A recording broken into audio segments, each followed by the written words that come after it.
Je voulais parler aussi de l'aspect préparation mentale. Ça gagne de plus en plus en popularité, tu sais, d'année en année. Moi, je pense dans un sport comme le rugby, je prends l'exemple du rugby, la dimension mentale pour moi, elle joue énormément parce que tu as cette dimension de combat qui peut bloquer certains malgré les performances physiques. Et moi, je voulais savoir ce que toi, tu mettais en place avec tes athlètes au niveau mental pour les aider à performer, justement. Il faut du mental, oui, c'est sûr, pour la notion d'engagement, etc. Mais après, en général, un rugbyman, il a l'habitude de s'engager, surtout s'il le fait depuis des années, ils n'ont plus forcément trop peur. Mais la prépa mentale, moi, je l'ai plus utilisée dans une notion d'appréhension du retour d'une blessure. Euh, Tu vois, le mec il se fait un croisé, il a plus confiance en son genou, mentalement il rentre dans une spirale négative, il a peur que lorsqu'il va revenir sur le terrain de se blesser, il a peur de se faire mal. Voilà, c'est surtout cette notion de peur, d'appréhension, de stress de mal faire, surtout dans du collectif du rugby, tu vas plutôt travailler sur la cohésion d'équipe au final à ces moments proches des phases finales. Pour moi, la prépa mentale, c'est plus lever des blocages psychologiques liés à la peur de mal faire, la peur de se reblesser, ou ça va être par exemple pour un numéro 10, ça va être jouer sur le facteur, on va dire, relaxation, ou lever les blocages, les problèmes qui l'empêchent d'être régulier pour buter, ou des choses comme ça. Je disais que c'était intéressant que tu mentionnes cette peur de reblessure. C'était mon sujet de mémoire en dernière année à la fac là, et c'est vrai que quand tu te blesses, quand tu as une grosse blessure, surtout avec une longue période de convalescence, les joueurs ils peuvent être vraiment anxieux de se reblesser et de ne pas pouvoir jouer pour leur équipe pendant 3-4 mois, et que ça peut vraiment être un facteur limitant pour la perte justement. Et même souvent, c'est plus un aspect mental que physique parce que là, bon, en 3 ans, j'ai quand même fait pas mal de réathlétisation du genou. Et je me rends compte qu'en fait, souvent, l'athlète, physiquement, il fait des choses qui sont nickel, qui pourraient le permettre de reprendre. Mais il se met des barrières psychologiques pensant que ça va pas. Tu vois, moi, j'ai déjà vu un athlète où on rebossait les sauts latéraux sur une jambe en appui unipodal.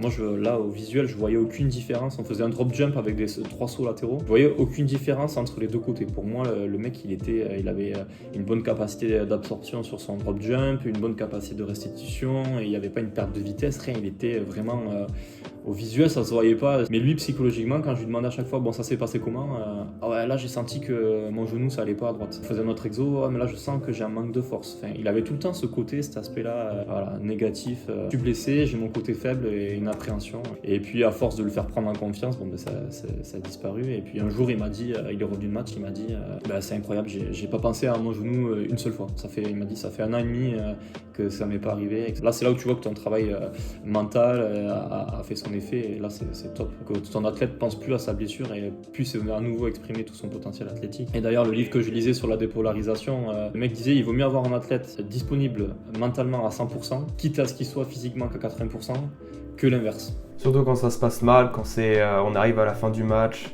et que ça ne s'est pas passé comme prévu, mieux vaut être 100% mental que 100% physique. Dans un milieu comme le sport en général, il y a beaucoup d'idées qui circulent. Je sais que toi tu venais aussi de la musculation, il y a eu beaucoup de fausses idées, de rumeurs qui se répandaient sur ces différents sports. Toi, dans la préparation physique, c'est quoi le plus gros mythe qui circule encore et qui te gêne le plus ? Il y en a tellement qu'on pourrait passer presque 1 heure juste à parler de tout ça, mais moi, le truc qui m'énerve le plus dans la préparation physique, c'est de voir du développé couché en 1RM, en prise de performance, à tir-larigot. Enfin, même là, l'autre jour, je discutais avec une fille qui est au niveau en volley, qui joue dans je sais plus quelle équipe. Elle voulait améliorer ses performances, elle voulait prendre en explosivité, elle voulait que je la prenne en charge. Donc je lui ai demandé un petit peu ce que faisait le préparateur physique actuel dans son club, ce qu'elle faisait. Elle m'a envoyé le programme, elle faisait quasiment que du haut du corps, quoi. Donc je lui ai demandé les tests qu'elle faisait, etc. Si elle avait des performances, voilà, je voulais un peu ses performances squat, etc. Elle m'a dit non, j'ai que mon max au développé couché. Et c'est là où tu te dis, putain, il y a un gros problème quand même. On fait faire un max au développé couché à un volleyeur, alors que est-ce qu'un volleyeur travaille dans ce sens? Mais jamais. Et en quoi le développé couché peut exprimer la performance ou évaluer la performance d'un volleyeur, quoi. Enfin, pour moi, c'est une grosse aberration et il y en a partout, quoi. Et encore, là, j'ai un jeune qui est dans une académie de rugby, qui a 2 doigts de passer dans le top 100 rugby, etc. Et dans son club, on lui fait faire du développé couché, des max au développé couché à 17 ans, quoi. Il l'a compris parce que je l'encadre et il a très bien compris que bon, le développé couché, on s'en fout complètement, et qu'en rugby, c'est pas parce que tu as un bench à 140 que tu vas tout fracasser, que tu vas avoir un raffut ultra puissant. C'est plus le bas du corps qui va. Mais tu vois que dans la culture du préparateur physique, des entraîneurs et des autres joueurs, on est quand même en 2020 et que tu vois qu'encore on est encore sur ça dans certains clubs en France ou dans certains sports, tu dis il y a vraiment un gros problème, quoi. C'est vraiment pour moi c'est une aberration. Alors je dis pas que le développé couché c'est pas bien, de la muscu traditionnelle il faut en faire en préparation physique, alors il y a des pourcentages plus faibles que le reste, mais voilà, tu es obligé de te renforcer, tu es obligé d'en faire, c'est sûr et certain, mais voir des séances, quand je faisais mon stage dans le club de rugby il y a 6 ans, quand ils étaient encore en Pro D2, tu voyais des séances le mercredi, c'était 10 x 10 développé couché, 5 x 10 développé incliné haltère, 5 x 10 écarté couché. Ouais, mais tu dis, il y a un problème. Est-ce qu'on forme des bodybuilders et des futurs culturistes, ou est-ce qu'on forme des rugbymen, quoi? Alors c'est sûr que le dimanche sur le terrain ils étaient beaux, ils avaient des gros pecs et le maillot était moulé, mais en termes de performance, voilà, c'est ça. Alors on m'a déjà répondu oui, mais pour protéger l'épaule, etc. Oui, pour protéger l'épaule, tu peux faire du renforcement, tu peux faire du développé couché, tu peux faire des écartés, mais tu vas faire une petite série ou un exo de renfort en fin de séance qui va prendre 10% de ton temps, mais tu vas pas faire une séance qui va durer 1 heure avec que des pecs et que des biceps, quoi. Ça va rien te servir à rien du tout. Voilà. Et par rapport aux jeunes que je disais là, qui a un club de rugby, pour moi, l'autre problème, c'est le non-développement athlétique des jeunes. C'est-à-dire que les jeunes, ils ont besoin de jouer sur des qualités physiques, tu vois, la coordination, l'agilité, la précision, la réactivité. Ils ont besoin de faire du renforcement musculaire, mais pas du lourd, quoi. Il faut quand même rester sur travailler sur de l'explosivité, travailler sur de la prévention de blessures aussi, hein, parce que tu as des jeunes déjà à 17 ans, ils sont déjà fait les croisés, etc. Voilà. Et je pense que les jeunes entre 13 et 17 ans, c'est là où où il faut les faire bosser, c'est là où ils ont la meilleure marge de progression, c'est là où tu construis leur potentiel athlétique pour le futur. Et j'ai encadré en 3 ans une dizaine de jeunes sur 2 ou 3 ans, et ils ont une capacité de récupération qui est énorme. Tu peux leur faire quasiment de tout, ils progressent sur tout, et ça fait des jeunes qui arrivent à 18-19 ans qui ont des qualités physiques mais au-dessus de tous les autres, et ils dominent le sport après, quoi. Donc voilà, pour moi je trouve que c'est une aberration et encore hier j'en parlais avec des gens qui me disaient ouais, mais faire de la musculation ou faire de la prépa physique chez des jeunes, ça leur coupe la croissance, ou de l'haltérophilie. Enfin, on est encore sur ces concepts-là en 2020. On disait ça dans les années 80 et 40 ans après, on le dit encore, quoi. Voilà, moi ça me fait halluciner. Et, même si tu te bats et si tu essaies de prouver le contraire, c'est un peu peine perdue. Mais bon, il faut espérer que les choses changent. Elles ont changé dans certains pays et il y a une vision différente dans beaucoup de pays, mais en France, voilà. Il y a du bon travail qui est fait. Voilà, il y a une bonne vision de la part de certains préparateurs physiques, certains clubs, etc. Mais voilà, il y a 70% du pays qui est encore en retard et qui a besoin de travailler correctement si on veut que le niveau sportif en France soit au top du top. On a de beaux techniciens. En France, on a des athlètes qui sont dans le haut niveau parce qu'ils y arrivent grâce à la technique. Et après, physiquement, en France, on n'est pas des acharnés du travail en préparation physique. Et je lisais encore J'ai écouté le podcast de Upside Strength justement avec Jean-Marie, j'ai oublié, Poetch. Je sais pas si tu l'as écouté, il est coach CrossFit à Louvres, mais il est aussi préparateur physique. Et lui, il était parti en Australie ou en Nouvelle-Zélande pour le rugby. Il avait fait la préparation physique là-bas et en fait, il disait que les pays anglo-saxons, c'est des acharnés du travail. Et toi, tu dois sûrement le voir en Irlande. Et qu'en gros, tu leur dis, tu fais ça, ils se taisent et ils le font. Et alors qu'en France, tu fais ça, ah oui mais pourquoi je dois faire ça, c'est dur, etc. Et il y a cette notion de je me plains, je me râle, j'aime pas me dépasser, etc. etc. Et voilà, on en est là en France alors qu'au final, voilà, si tu veux être un athlète et si tu veux être performant, mais derrière il n'y a pas le choix, il faut travailler comme un dingo. C'était ça dans le club où j'étais, c'était le coach principal qui m'a dit ça, il m'a dit tu vas voir en Irlande, dans les pays anglo-saxons, ils appliquent ce que tu leur dises. Et en France, t'as le oui mais. C'est oui mais j'ai pas envie, oui mais pourquoi et tu vois derrière qu'en plus que même si tu leur dis, ça applique pas. Tu vois, t'as 5 personnes dans la salle de muscu au lieu d'en avoir 30 et ça s'étonne de pas progresser derrière. Ou de ne pas avoir de résultats le week-end parce que c'est complètement ça. Quand je faisais ma préparation physique dans un club là, de rugby, c'était l'enfer, quoi. Tu avais 45 joueurs, tu avais 3 sessions de préparation physique par semaine, on était quand même en fédéral 1, c'était quand même pas mal. Tu te retrouvais le soir à la salle avec 10 mecs, quoi. 10 mecs. Et sur les 10 mecs, il y en a 5 qui se sentaient obligés de venir et qui passaient plus de temps sur leur téléphone et qui... Tu leur donnais une séance d'explo à faire avec un peu de coordination et tout, ils te disaient oui mais moi je veux faire les pecs et les biceps, et tu te retrouvais au final avec que 5 mecs qui voulaient vraiment bosser, quoi. Donc comment tu veux faire une bonne prépa dans un club quand tu as 5 mecs motivés sur 45, quoi. C'était juste hallucinant de voir ça, et ça rejoint vraiment ce qu'on dit dans le sens où voilà, en France on n'a pas forcément ce culte de l'entraînement, de la souffrance, du dépassement de soi, quoi. On est un peu, J'allais dire oui, pareil, moi mon club c'était en fédéral 2 quand même, donc quand même un bon niveau, et puis c'était pas une année facile, tu vois, donc on avait besoin d'un investissement des joueurs, et t'arrivais le soir à la muscu avant l'entraînement, t'avais 4-5 joueurs, quoi. Et derrière ça venait que pour la prépa terrain, parce que t'as l'entraînement juste après et que t'es obligé de venir, mais et sinon quand tu t'entraînes, il y en a qui s'entraînaient à côté dans des salles, mais pareil, tu vois, c'est une routine bodybuilding plus que prépa physique, quoi. Mais... Parce que les gens ne savent pas non plus. Pour eux, ils vont en salle, ils vont faire de la muscu, ils pensent que c'est bien et qu'avec ça, ils vont être performants. Et c'est un peu l'image qui est donnée un petit peu par... au final, c'est sûr que quand tu regardes l'équipe de France jouer, les mecs, ils sont tous taillés, ils sont tous musclés. Donc, ils se disent, ils sont forts, du coup, ils font de la muscu, du coup, on va faire de la muscu aussi. Et c'est un peu de la désinformation, au final. Et nous, c'est ce qu'on essaie de faire un peu avec ATP. Et c'est ce qu'on essaie, à travers nos posts sur Insta, d'essayer de promouvoir un peu le développement athlétique, de montrer autre chose et de montrer que pour devenir athlète, il n'y a pas que la muscu qui fait qu'on devient un athlète, et qu'il y a tellement d'autres choses à développer pour être plus performant que voilà. Donc voilà, il y a du travail là-dedans, il y a de quoi faire. Moi je voulais te demander, nous on a un milieu qui évolue constamment, et je voulais savoir un petit peu s'il y avait des nouvelles méthodes, des nouvelles choses que tu vois dans la prépa physique qui te font de l'œil, que tu auras envie de tester.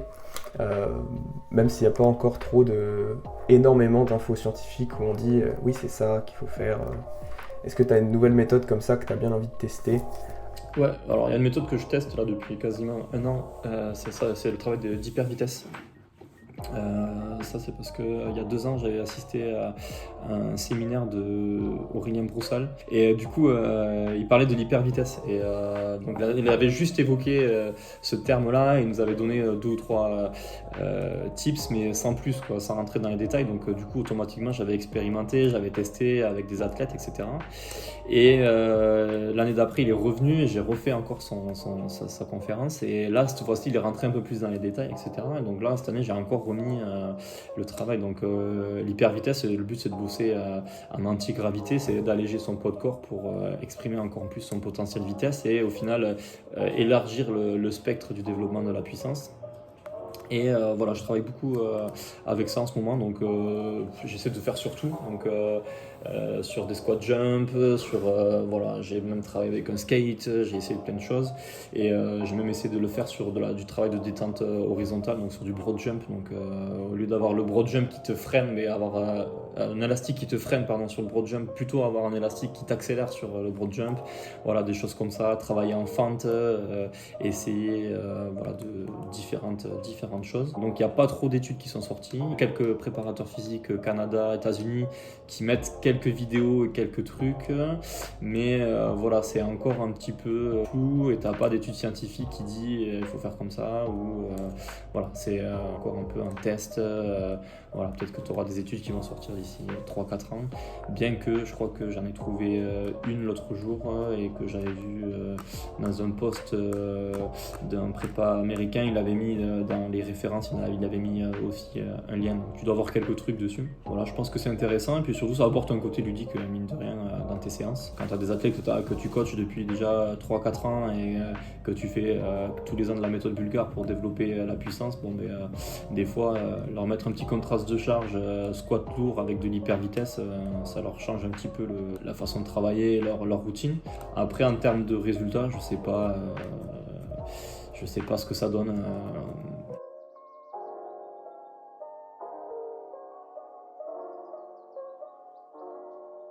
C'est-à-dire que j'ai jamais essayé de quantifier avec un test ou quoi. Et du coup, donc là, c'était l'hyper vitesse. Et après, là, je suis en train de regarder un petit peu le travail de Pierre Elite Performance. C'est un Canadien basé sur Toronto qui travaille sur la reprogrammation athlétique et voilà, qui dit que quand un athlète il sprint, il y a une sorte de rotation interne au niveau de la hanche et qu'au final, voilà, il y a une importance du mollet, du pied et qu'il faut reprogrammer tout ça pour que le joueur sprint et que c'est pas forcément voilà, le travail de vitesse et d'amélioration de la vitesse, c'est pas forcément mais que des qualités physiques et travailler qu'en salle. Voilà, il y a une reprogrammation, on va dire, motrice à faire. Il travaille beaucoup sur la technique de course, oui. Ouais, voilà, c'est ce que j'allais dire, couplé avec de la technique de course. Au final, voilà, on est toujours sur le principe de développer un athlète et je pense que l'athlétisme, avec toutes les gammes qu'ils ont, la technique de course, c'est tout simplement dingue et que c'est super intéressant d'intégrer ça dans le développement athlétique de son athlète. Et ça fait partie intégrante pour un footballeur, pour un rugbyman, d'avoir des bases un petit peu d'athlète. Pour avoir coaché un mec qui a fait du rugby à 7, il avait un coach d'athlète qui venait leur donner des cours de technique de course. Et là, je regardais un reportage sur l'équipe de France là, qui s'est préparée pour l'Automne Cup et qui avait carrément l'entraîneur de l'équipe de France d'athlétisme et qui était venu leur faire des cours et des séances sur la vitesse et il était venu analyser aussi des choses, etc. Bon, c'est pas forcément mettre des gammes athlétiques et faire du travail de pied ou de sprint à des athlètes, il n'y a rien de nouveau. Par contre, la reprogrammation motrice de Pierre Elite Performance, ça, je trouve que c'est hyper intéressant. C'est le seul que j'ai vu faire ça. Il n'y a pas d'études dessus. Alors, j'ai pas cherché, mais je pense pas qu'il y ait beaucoup d'études dessus. En termes de résultats, on ne sait pas ce que ça donne. Ouais, je sais pas si c'est pertinent de faire vraiment une étude, c'est difficile à évaluer. Voilà, c'est difficile à évaluer. Et puis lui, il met en gros en place sa méthode qu'il vend et il vend son concept. Donc après, on ne sait pas derrière si ça marche ou ça marche pas. Ça se trouve, tous ces athlètes, c'est des blacks qui sont déjà avec des capacités, avec une génétique au-dessus, ils sont déjà des très bons sprinteurs, etc. Donc on ne sait pas ce qu'ils ont fait aussi avant. Pareil, ça se trouve, c'est des mecs qui sont déjà passés par de l'athlétisme ou quoi aux États-Unis. Ils ont vu plusieurs sports quand ils sont jeunes, etc. Donc on ne sait pas trop. Mais voilà, pour l'instant, je pense que voilà, ce mec, c'est quand même un mec qui teste et qui innove vachement. Moi, je le suis depuis 4 ou 5 ans. Et quand tu vois ce qu'il fait et se faisait sur ses vidéos YouTube en 2014-2015 et ce qu'il fait maintenant, tu vois, c'est un mec qui s'est remis en question, qui a innové, qui cherche toujours à améliorer la performance. Donc, je pense que dès que je peux tester ça sur mes athlètes, alors je ne vais pas créer une méthode où essayer de limiter, mais voilà, intégrer des exercices dans des circuits en fin de séance ou en échauffement, je pense que voilà, ça peut être intéressant et faire un peu. Ça ne peut pas faire de mal. Ça ne peut pas faire de mal, exactement. Et je voulais juste revenir très vite fait, je cherchais, je trouvais plus le nom. Et tu sais, c'est Didier Reis qui a écrit plusieurs bouquins assez connus, la Bible de la prépa physique, la prépa physique chez les enfants, etc. Et j'avais vu une vidéo de lui sur YouTube et lui il parlait aussi justement, il avait mentionné vite fait l'hypervitesse comme tu disais. Et c'était avec, alors je sais plus si c'est le même exercice dont tu parlais, mais c'est avec l'élastique accroché à la barre de traction. Et en fait tu sautes et tu t'aides de l'élastique pour justement pour la détente verticale. Moi, je l'ai testé aussi parce que j'aime bien, avant de mettre en application sur mes athlètes, j'aime bien tester. C'est-à-dire que quand tu testes quelque chose, au moins tu as un retour d'expérience qui est direct. Et quand tu l'appliques à ton athlète après derrière, bah, ça t'évite de faire des erreurs. Et je voulais un petit peu mettre un boost là sur l'explo, enfin, sur la puissance pour mes squats et gagner un petit peu en tonicité en haltéro. Du coup, je m'étais fait un petit cycle squat lourd enchaîné avec des sauts en hyper vitesse comme ça. Et c'est vrai que c'est vraiment pas mal. Tu sens vraiment l'assistance de l'élastique. Tu sens vraiment que tu t'envoles et que tu gagnes 10 cm sur ta détente. Donc après, en termes de résultats, bon, j'aurais dû faire un test avant mon protocole et après mon protocole, savoir si j'ai progressé en expo ou pas. Mais en tout cas, c'était très sympa à mettre en place. On va parler un peu de ta salle, un peu d'ATP. Toi, dans ton quotidien avec tes athlètes, c'est quoi l'équipement ou la machine, en dehors d'une simple barre ou du poids libre, que tu utilises le plus, dont tu voudrais pas te passer pour la préparation physique de tes athlètes? Alors, moi, j'ai aucune machine dans ma salle. J'ai pas de poulie, j'ai pas de presse. Quand j'ai monté la salle, voilà, je voulais un peu une salle garage old school qui fait un petit peu hangar, etc. Pour développer les qualités d'un athlète, on n'a pas besoin forcément de machines high-tech quoi. Et une paire d'haltères et le poids de corps, pour moi, c'est largement suffisant pour athlétiser un mec. Il n'y a pas besoin d'avoir une barre, une machine, une presse, des trucs comme ça. Tu vois. Si tu l'as à ta disposition, tu peux t'en servir, c'est bien. Et je pense que voilà, pour faire de la prépa, il n'y a pas besoin de 10 000 matériels. Après, bon, il y a un souci d'investissement au départ. Donc, voilà. On ne pouvait pas non plus se permettre d'acheter des machines qui coûtent trop cher. Là, le seul regret que j'ai, c'est de ne pas avoir une poulie à la salle. Et, je vais m'en fabriquer une. Mais voilà, les poulies, ça peut être bien en termes de prévention de blessures, renforcement, si tu as des blessés. Il y a des choses intéressantes à faire avec. Mais sinon, il y a une machine que j'aimerais bien avoir, mais qui coûte cher. Et si j'avais le budget, je l'aurais acheté. C'est la machine excentrique. Là. C'est la plateforme avec la poulie. Et je pense que en réathlétisation, en prépa physique et tout, c'est un outil qui est, je pense, indispensable à avoir, qui est un peu nouveau, mais voilà, j'en ai des retours parce qu'il y a un kiné dans ma ville qui en a une machine et qui m'a dit que c'était juste génial. Donc là, dès que j'ai l'argent et dès que j'ai le budget, je pense que c'est un investissement que je ferai sans aucun doute. Je sais pas si tu as vu, mais c'était Olivier Bollier qui avait fait une vidéo dans une salle qui avait beaucoup de machines sur la prépa physique, etc. Et il présentait un peu cette machine excentrique qui, pour ceux qui ne connaissent pas, c'est plus tu mets de force sur ton concentrique, plus l'excentrique va être fort et c'est la machine qui va adapter en fonction de la force que tu as mis dans la machine. Ça peut être vraiment intéressant pour travailler et développer les qualités physiques d'un athlète. Quoi, donc, Et du coup, dernière question. Donc je voulais te poser une question sur ta vision de la préparation physique individuelle. Ce que toi et moi on propose, c'est de la prépa individuelle pour chaque athlète. Je voulais te demander en quoi tu vois ça comme plus pertinent que une préparation plus collective dans un sport co comme le rugby par exemple, où là tu vas avoir le prépa du club. En quoi c'est plus pertinent d'avoir plutôt une prépa individuelle avec un autre prépa physique que celui de son club justement? Comme je te disais un petit peu tout à l'heure, dans un club, déjà, tu as 45 joueurs, tu te retrouves avec 5 joueurs motivés sur 45. Il y en a 5 qui viennent pour faire un petit peu n'importe quoi dans la salle de prépa physique. Tu en as 5 qui viennent une semaine sur 3. Donc en gros, tu peux rien faire de vraiment concret. Et en termes, déjà que c'est compliqué dans un sport co de faire du développement de qualité physique et d'avoir une prépa qui est correcte pour faire progresser les gens. Si en plus ils viennent pas ou s'ils viennent sans être motivés et tout, voilà, c'est vraiment très compliqué de produire quelque chose. Et le sport individuel, tu te retrouves avec un mec qui est motivé, un mec qui a des objectifs, tu sais ce qu'il a besoin de bosser, c'est plus facile d'échanger avec lui parce que voilà, il fait son match, tu l'appelles ou tu l'appelles le lendemain, qu'est-ce qui a été, qu'est-ce qui n'a pas été, tu as des douleurs, tu n'as pas des douleurs. Voilà, tu peux lui faire vraiment une semaine vraiment 100% individualisée, 100% personnalisée. Ouais, ben là j'avais les jambes lourdes, je suis mort du match, ok, bon, ben, là lundi, mardi tu te reposes, mercredi on fait un petit peu de récup active, ou mardi récup active et il te dit que mercredi il sent bien, bon là vas-y on va faire un petit rappel force.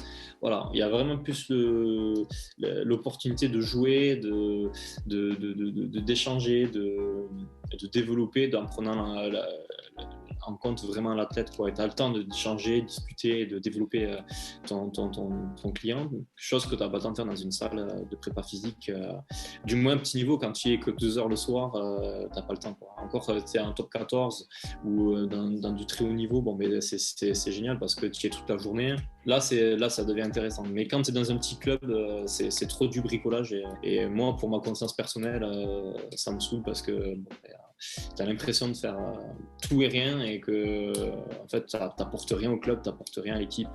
Prépa individuelle, pour moi, est 100% personnalisée. C'est ce qui reste quand même le mieux du mieux. Et actuellement, là, j'ai des joueurs qui me contactent. J'ai 2 joueurs qui sont à Marty, j'ai des joueurs qui sont à Saint-Jean-de-Luz, Anglette. J'en avais à Niort, j'en avais à Carcassonne.